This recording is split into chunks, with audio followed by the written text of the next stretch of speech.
नमस्कार दोस्तों, मैं अंकुर उपाध्याय स्वागत करता हूं आप सभी का आपके अपने YouTube channel share market analysis में। आज जो बाजार में गिरावट हुई है वो ऐसा नहीं लगेगा कि 2% 3% इंडेक्स टूट गया, बड़ा मतलब क्रैश देखने को मिला, बड़ा क्रैक देखने को मिला मार्केट में। लेकिन उसके बावजूद इन्वेस्टर्स की पोर्टफोलियो में बड़ी गिरावट नहीं है।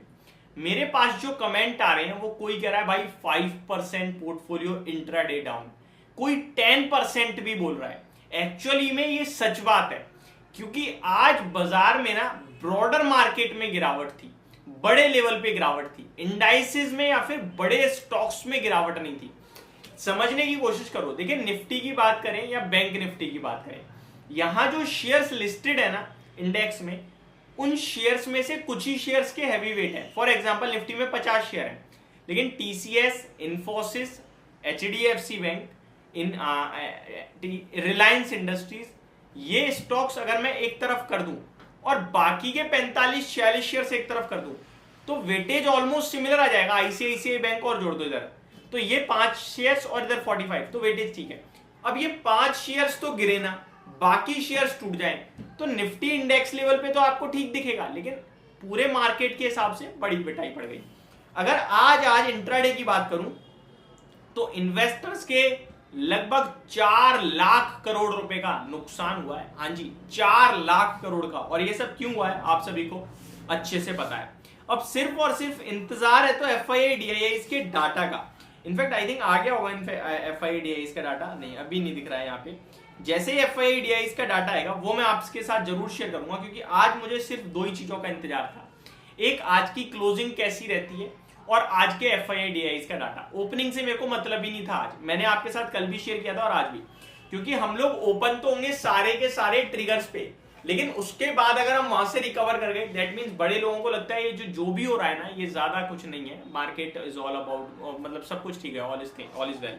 वहीं अगर बात करें कि इनकेस अगर हम लोग गिरते हैं लास्ट में डेज लो के आसपास, तो फिर मार्केट थोड़ा सा इसको लेकर टेंस्ड है, ये क्लियरली हमें समझ में आना चाहिए। तो मार्केट में हुआ भी वही, आप एक गैप डाउन ओपनिंग के साथ लो लगाते हो शुरुआती 5 मिनट में, फिर रिकवरी दिखाते हो बहुत ही शानदार, और फिर धीरे धीरे आके डेज लो पे हम लोग क्लोजिंग देते हैं।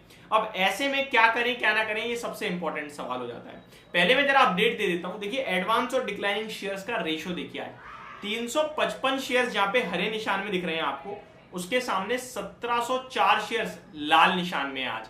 यानी कि एडवांस और डिक्लाइनिंग रेशो बेहद खराब था। एक बढ़ने वाले शेयर के सामने ऑलमोस्ट मोर देन 5 शेयर्स आज लाल निशान में ट्रेड कर रहे थे। इसीलिए इन्वेस्टर्स की पोर्टफोलियो बड़े लाल निशान में और बड़ी पिटाई पड़ी है। अगर आप सेक्टर स्पेसिफिक बात करें तो कोई सेक्टर आज हरे निशान में था ही नहीं। सबसे ज्यादा टूटा है PSU बैंकिंग सेक्टर, 3% नीचे, और यही भाग रहा था बीते कुछ समय में। अगर स्टॉक स्पेसिफिक बात करूं तो IOB 6.5%, Indian bank 5.25%, PSB 6%, SBI 1.5%, UCO bank 6.5%, union bank 5.5%, Maharashtra bank 6.25%। तो इनमें बड़ी पिटाई पड़ी है आज के सेशन में। फिर मीडिया, फिर मेटल, फिर finance services and then Nifty bank, ये कुछ टॉप लूजर्स हैं आज के सेशन में।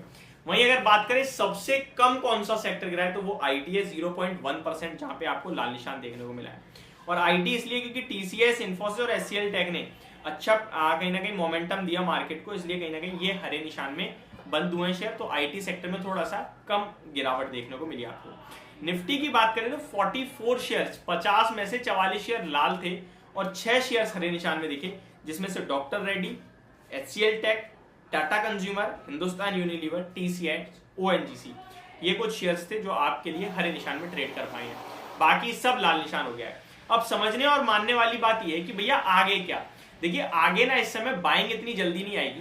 गिरावट मेरे को लगता है इतनी बड़ी नहीं होगी, कोई शार्प करेक्शन नहीं आएगी, कोई इतना बड़ा मसला नहीं होगा। अभी दिख तो ऐसा रहा है कि इतना बड़ा नहीं होना चाहिए, बट बाइंग सेंटीमेंट खत्म होने के कारण मार्केट में आपको प्रॉब्लम देखने को मिल सकती है। एक स्मार्ट इन्वेस्टर वही होगा जो इस गिरावट में चुनिंदा शेयर्स को चुन चुन के खरीदे, अपनी पोर्टफोलियो रिबैलेंसिंग करे और मैनेज करे। मैं आपके साथ बीते 2 महीने, इनफैक्ट 1 महीना तो हो गया ऑलमोस्ट, कह रहा हूं कि भैया ये समय है पैसा बनाने का नहीं, बचाने का। जो बचा लेंगे वो पैसा तो कहीं भी बना लेंगे। अगर आपके पास पैसा है तो आप बना लोगे पैसा, लेकिन आपके पास शेयर्स पड़े हैं तो आप ट्रैप्ड महसूस करोगे, गिरावट में लॉस भी होगा और दूसरे शेयर्स खरीदने के लिए पैसा भी नहीं होगा। दूसरा शेयर खरीदने के लिए पहले आपको लॉस बुक करना पड़ेगा, फिर दूसरा ले सकते हो। तो ये सारी चीजें बाजार आपको अपने हिसाब से सिखाता है, हर बंदा तुरंत नहीं सीख पाएगा ये सारी चीजें, तो समय लगता है। मेरे को लगता है यहाँ पे आपको ज्यादा उथल पुथल नहीं, चुपचाप बैठ के देखना चाहिए। मार्केट रिबाउंड करेगा, मार्केट दोबारा तेजी में आएगा, ये श्योर है, बट उससे पहले कितनी प्रॉब्लम दे दे वो देखने वाली बात है। होप आपको सारी चीजें समझ में आई होंगी। Thank you so much for watching this video. Have a great day guys.